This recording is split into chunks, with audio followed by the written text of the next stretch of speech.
Hello everyone, आप सभी का स्वागत है एमपीपीएससी स्टडी आईक्यू पर। उम्मीद है आप सभी लोग अच्छे होंगे और आप सभी की तैयारी बेहतर चल रही होगी। साथियों, मैं हरी सिंह राजपूत आज के सेशन में आपको बताने वाला हूं कि मेंस में जो आपका पेपर 1 का पार्ट ए है, जिसमें आपका इतिहास का पूरा सिलेबस है, उस इतिहास के सिलेबस को आप कैसे मेंस में अच्छा कर सकते हैं जिससे आप अच्छा स्कोर कर सकें, और साथ साथ इतिहास के प्रश्नों में कैसे एक सटीक और अच्छा आंसर लिख सकते हैं। तो आज के इस सेशन में हम इन्हीं बातों पर चर्चा करने वाले हैं। तो आज हम जानेंगे कि इतिहास को कवर कैसे करना है मेंस के लिए, और साथ साथ हमें एक अच्छा आंसर कैसे लिखना है, क्योंकि प्रीलिम्स हो चुका है और बहुत सारे स्टूडेंट्स ऐसे हैं जिनका पेपर बहुत अच्छा गया है, और जिनका पेपर अच्छा नहीं गया उनको निराश होने की ज़रूरत नहीं है। अपनी तैयारी को वो कंटिन्यू रखें, फिर से एग्ज़ाम होगा और उसमें वो ज़रूर निकल जाएंगे। अब आज के इस सेशन में हम लोग मेंस के लिए कैसे इतिहास को कवर कर सकते हैं, तो मैं यहाँ आपका ध्यान आकर्षित करना चाहूँगा। वैसे मैं लिखकर भी आपको बताऊंगा एक प्रश्न का आंसर कैसे लिखते हैं पूरा का पूरा, लेकिन आज मैं चर्चा करने वाला हूँ एक सटीक आंसर को लिखा कैसे जाता है और सिलेबस को कवर कैसे किया जा सकता है।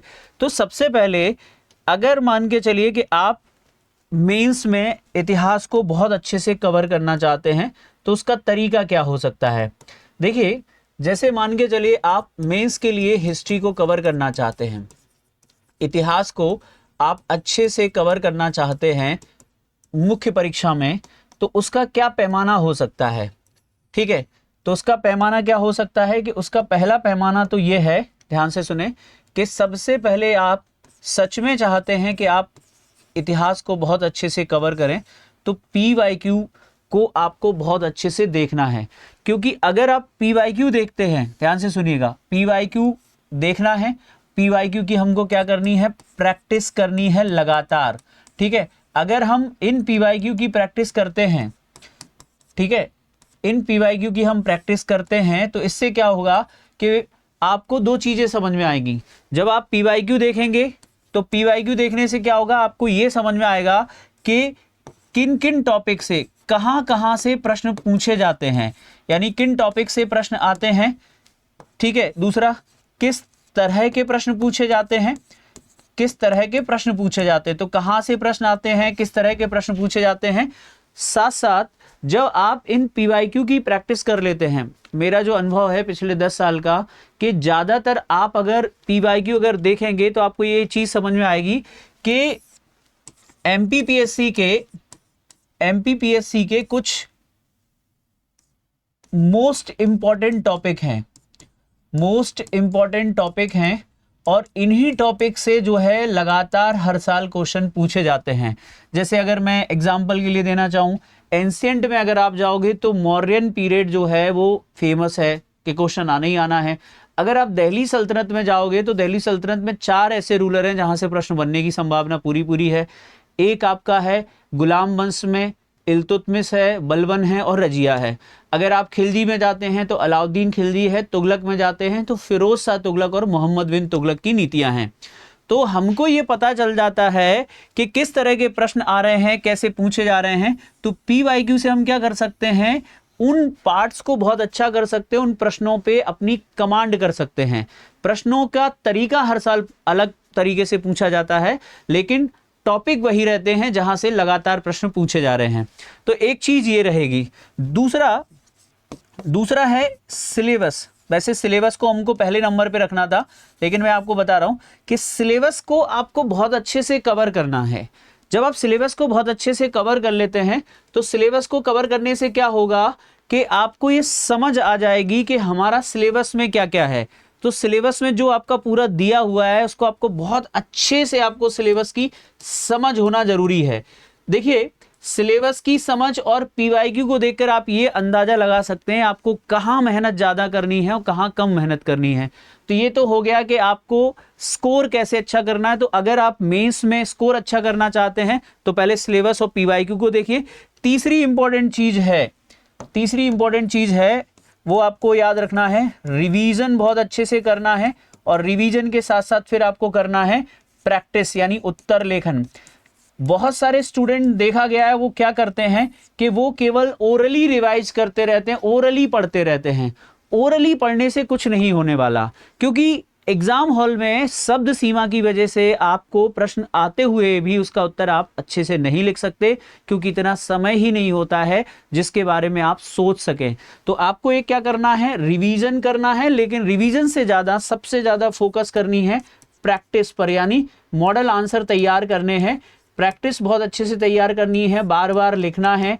बार बार लिखने से क्या होगा, बार बार लिखने से ये होगा कि आपके दिमाग में उन प्रश्नों की एक फ्रेमिंग सेट हो जाएगी, और उसी तरह का जब प्रश्न पूछा जाएगा तो आप आसानी से वैसे आंसर को सीधा लिख सकते हैं।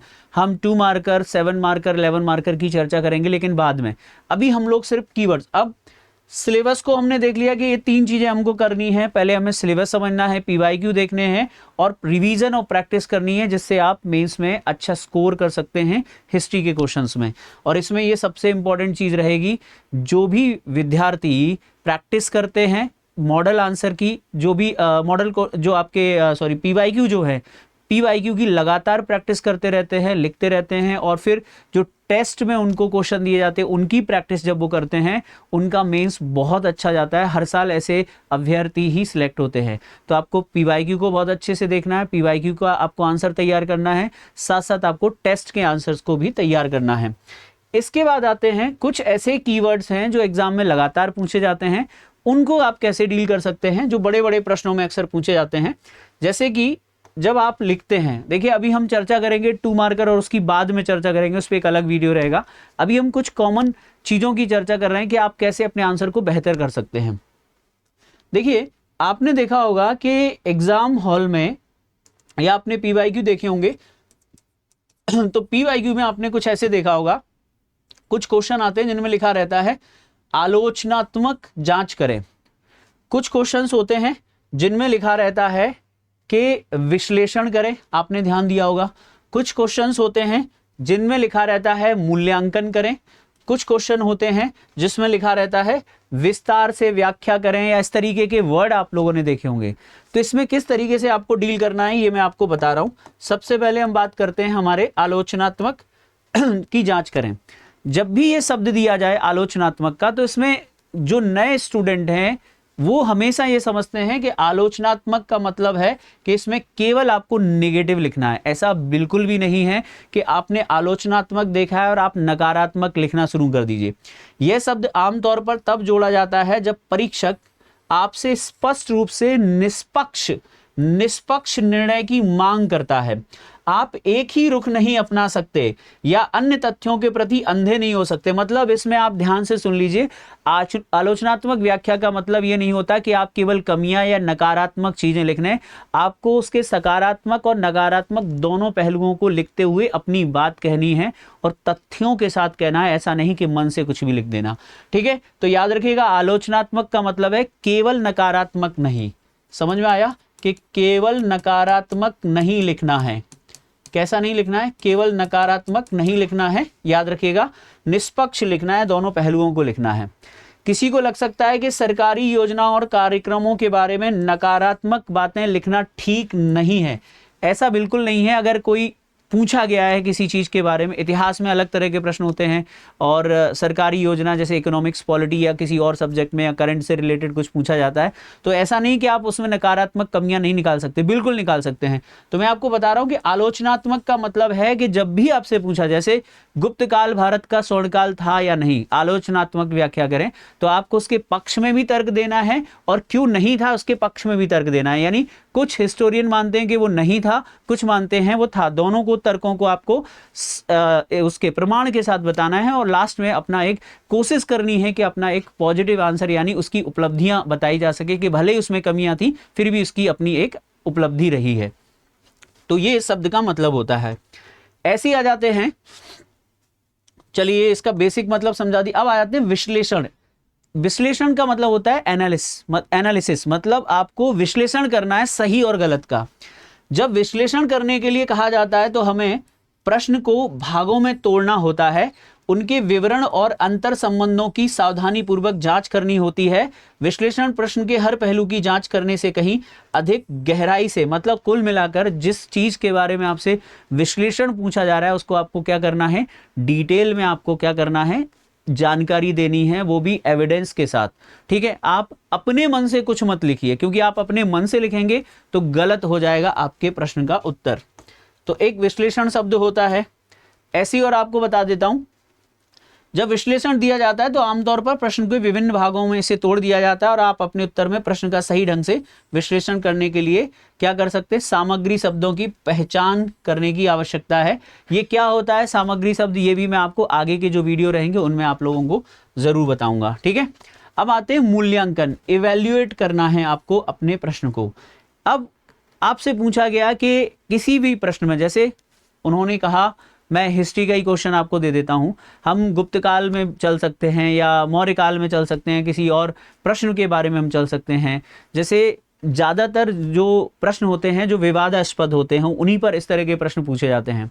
जैसे गुप्त काल भारत का स्वर्णकाल था, या इसको हटा दें हम थोड़ी देर के लिए, 1857 की क्रांति चर्बी वाले कारतूसों का परिणाम थी, मूल्यांकन करें या इसका विश्लेषण करें। तो आपको उन प्रश्नों में आपको सभी पहलुओं को डिटेल में लिखना पड़ेगा। तो मूल्यांकन में आपको क्या करना है, इसमें आपको तथ्यों का अध्ययन करना है। आप एक कॉमन चीज देखेंगे, मूल्यांकन करें या विश्लेषण करें, इन सब के लगभग मतलब सेम ही होते हैं, यानी आपको सही गलत दोनों को बैलेंस करके लिखना है और अपने आंसर में एक पॉजिटिव एंड देना है। पॉजिटिव एंड का मतलब होता है कि आपको एक उसका सॉल्यूशन बताना है पक्ष और विपक्ष को अध्ययन करने के बाद। यानी मूल्यांकन, विश्लेषण और आलोचनात्मक जो प्रश्न होते हैं उनमें लगभग सिमिलर ही है, मतलब उसमें दोनों तर्कों को आपको लेके चलना है, पक्ष और विपक्ष दोनों की चर्चा करनी है, सकारात्मक और नकारात्मक दोनों पहलुओं को आपको लेके चलना है। तो तथ्यों का अध्ययन करना और फिर किसी चीज के बारे में राय देना है। यानी इसमें क्या करना है कि इसमें आपको पॉजिटिव भी बताना है, ठीक है, इसमें आपको नेगेटिव भी बताना है, और इन दोनों के अध्ययन के बाद क्या करना है, आपको डिसीजन देना है। तो ठीक है, ये एनालिसिस में भी यही आएगा, मूल्यांकन में भी यही आएगा, और आलोचनात्मक व्याख्या में भी इसी तरीके के आंसर आप लोगों को लिखने हैं। अब आ जाते हैं चर्चा करें। चर्चा का मतलब है डिस्कस करना है। यह एक लिखित बहस है जहां आप तर्क करने के अपने कौशल का उपयोग करें। मतलब यह है कि जो भी प्रश्न के बारे में आपसे पूछा गया चर्चा करें, तो आप तर्कों के साथ उसमें जानकारी आपको प्रस्तुत करनी है। इन शब्दों का आपको बारीकी से ख्याल रखना है, ठीक है। व्याख्या का मतलब है कि उत्तर में उन तंत्रों, प्रक्रियाओं या घटनाओं के अनुक्रमों की व्याख्या होनी चाहिए जिन्हें समझा जा सके। व्याख्या का मतलब है डिटेल में आप किसी चीज को समझा सकें और बहुत अच्छे से समझा सकें, उदाहरण देकर, एग्जाम्पल देकर, ठीक है। जैसे प्रासंगिक उदाहरणों या मामलों के साथ अपने तर्कों को उचित ठहराएं। तो व्याख्या का मतलब है एक्सप्लेन करना है और विद एग्जाम्पल आपको अपनी बात कहनी है। तो इस तरीके से आप लिख सकते हैं। विस्तार का मतलब है अधिक जानकारी आपको देनी। तो ये कुछ की वर्ड हैं जिनके बारे में मैंने आपको बताया। अब मैं आपको कुछ क्वेश्चन दे रहा हूं कि कैसे आपको आंसर लिखना चाहिए। चलिए मान लेते हैं कि आपने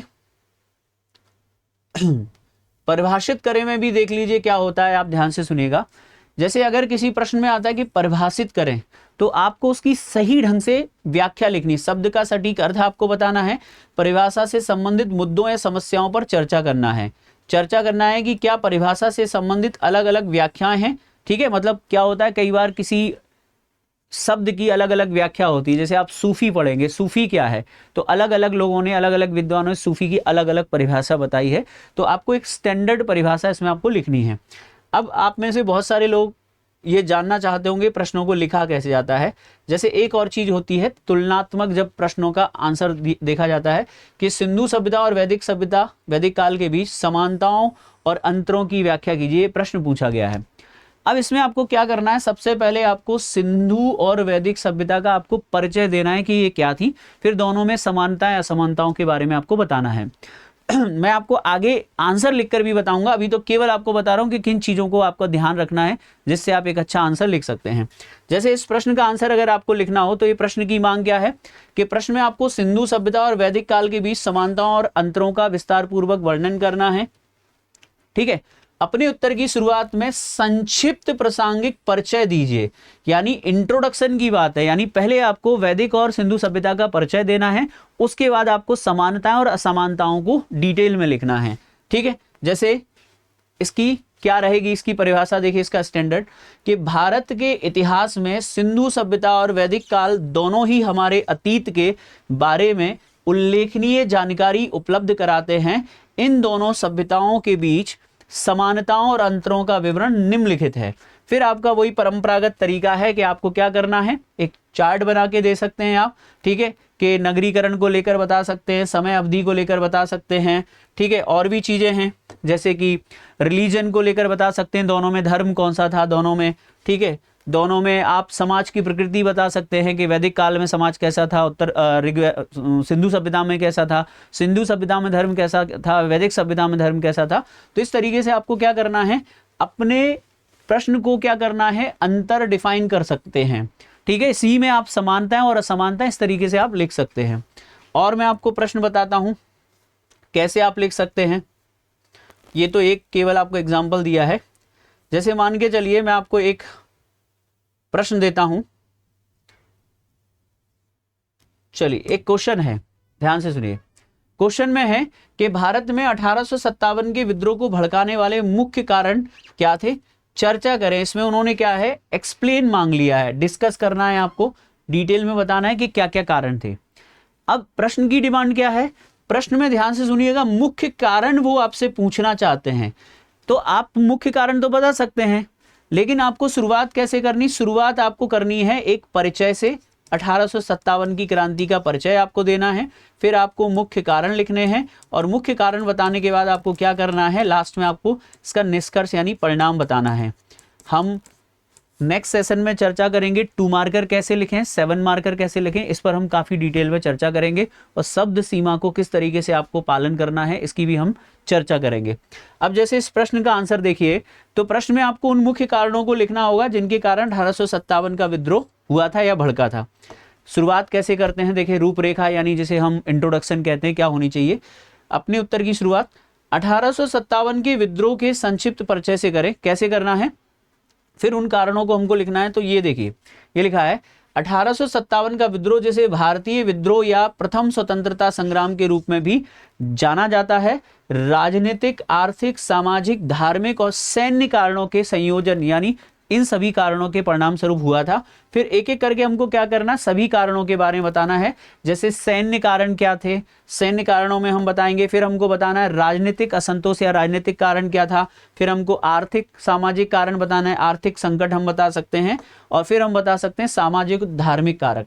तो कुल मिलाकर फिर आप सभी कारणों को बताने के बाद लास्ट में आप क्या कर सकते हैं, एक निष्कर्ष आपको यहाँ पर देना पड़ेगा, ठीक है। और निष्कर्ष देखिए पूरा का पूरा बता देंगे, और ये निष्कर्ष हो जाएगा कि 1857 का विद्रोह कई स्थानीय और क्षेत्रीय विविधताओं के साथ साथ एक जटिल और बहुआयामी घटना थी। हालांकि इससे तत्काल स्वतंत्रता नहीं मिली, लेकिन यह भारत के स्वतंत्रता संग्राम में एक महत्वपूर्ण मोड़ था, जिसमें भावी पीढ़ियों को ब्रिटिश औपनिवेशिक शासन के खिलाफ लड़ाई जारी रखने के लिए प्रेरित किया गया। तो इस प्रकार इसका निष्कर्ष हो जाएगा। तो अभी तो हम लोगों ने केवल चर्चा की है। मैं आप लोगों से रिक्वेस्ट करूंगा कि आप की थोड़ा सा मेन चीज़ों पर ध्यान दीजिए। मेन चीज़ें क्या है, सबसे पहले आप सिलेबस को बहुत अच्छे से समझ लीजिए, क्योंकि जिस व्यक्ति को सिलेबस की समझ नहीं होगी वो एक अच्छा आंसर नहीं लिख सकता। दूसरा है PYQ, इन पे बहुत ज़्यादा फोकस करनी है, इनको आपको प्रैक्टिस करनी है, इनको निकालना है सब तरह के PYQ। तीसरा आपको अपना रिवीजन करना है, और रिवीजन के साथ साथ याद रखिएगा जो सबसे ज़्यादा फोकस करना है वो है बार बार लिखना, यानी आपको लिखने पे बहुत ज़्यादा फोकस करना है, राइटिंग बहुत ज़्यादा करनी है, ठीक है। प्रश्नों के आंसर को बार बार लिखना है। ये अगर आप करते हैं तो आप डेफिनेटली अच्छा स्कोर कर सकते हैं हिस्ट्री में, और इतिहास जैसे जटिल विषय को आप आसानी से सॉल्व कर सकते हैं। नेक्स्ट वीडियो में आपको बताऊंगा कि हम 2 मार्कर कैसे लिखेंगे, 7 मार्कर कैसे लिखेंगे, 11 मार्कर कैसे लिखेंगे, और इनके लिए आपकी क्या सोच होनी चाहिए। लेकिन ये आप तभी लिख सकते हैं जब आपको सिलेबस की अच्छी समझ हो, PYQ आप देख लें, और साथ साथ याद रखिएगा रिवीजन और राइटिंग, क्योंकि जब आपने पढ़ा होगा तभी तो आप आंसर लिख पाएंगे। तो ये सारी चीज़ें हम लोग डिस्कस करेंगे नेक्स्ट वीडियो में। अभी मैंने केवल आपको एक आइडिया दिया है कि इस तरीके से हमको करना है। अब सवाल उठता है कि आप कैसे, मान के चलिए आप नए हैं और आपको नहीं पता कि आंसर कैसे लिखे जाते हैं, कैसे आपको प्रश्नों को डील करना है। तो ये सारी चीज़ें सिखाने के लिए स्टडी IQ के बैच आ रहा है। स्टडी IQ का बैच है आलेखन बैच, और इस आलेखन बैच में आप कैसे एक अच्छा आंसर लिख सकते हैं पूरा पीवाईक्यू का आपको उसमें डिस्कशन होगा, और साथ साथ याद रखिएगा कि 2 मार्कर, 7 मार्कर, 11 मार्कर में कैसे आप अपनी अच्छी पकड़ बना सकते हैं। तो आप मेंस के लिए, आंसर राइटिंग के लिए आलेखन बैच ज्वाइन कर सकते हैं। अगर आप ग्रेजुएट हैं तो आप ये वाला बैच ज्वाइन कर सकते हैं, RM pre plus mains plus interview. याद रखिएगा इसमें आप मेरा रेफरल कोड हरी लाइव लगाकर मैक्सिमम डिस्काउंट प्राप्त कर सकते हैं। 2 तरह के प्लान है हमारे, गोल्ड और प्लेटिनम। गोल्ड की फीस ये है, प्लेटिनम की ये है, और ये बैच शुरू हो रहा है हमारा 7 मई से। इसके अलावा हमारा एक निश्चय बैच है, और निश्चय बैच हमारा शुरू हो रहा है, वो उन विद्यार्थियों के लिए है जिन्होंने अभी अभी 12th किया है, और 12th के बाद वो एक ऐसा अपना सपना पूरा करना चाहते हैं लेकिन उनको सही रणनीति और गाइडेंस नहीं मिल पा रहा है, तो वो उसकी शुरुआत कर सकते हैं निश्चय से। 3 साल का बैच है। पहले आपको एनसीईआरटी कवर करवाई जाएंगी, फिर आपको एडवांस सब्जेक्ट पढ़ाए जाएंगे, उसके बाद आपको आंसर राइटिंग और इंटरव्यू की तैयारी करवाई जाएगी। तो इस तरीके से आप इन बैचेस को ज्वाइन कर सकते हैं। तो साथियों, आज के इस सेशन में हम लोगों ने केवल 2 चीज़ों की चर्चा की। इतिहास में अगर आप अपनी पकड़ बनाना चाहते हैं तो सिलेबस और पीवाईक्यू को देखिए, ठीक है, रिवीजन कीजिए और बार बार लिखने की प्रैक्टिस कीजिए। साथ साथ एक उत्कृष्ट आंसर लिखने के लिए जो मैंने आपको कीवर्ड्स बताए हैं कि आपको आलोचनात्मक में क्या लिखना है, समीक्षा में क्या लिखना है, व्याख्या में क्या लिखना है, विश्लेषण में क्या लिखना है, ठीक है, तुलना कैसे करनी है आपको, और कारणों को कैसे लिखना है। और आगे भी हम इस तरीके के सेशन लेकर आएंगे जिसमें आपको आंसर राइटिंग से रिलेटेड ज़्यादा जानकारी देंगे। आपको एक सेशन कैसा लगा कमेंट सेक्शन में बताइएगा, जिससे हम और भी सेशन इस तरीके से आपके लिए लेकर आ सकें। थैंक यू, जय हिंद।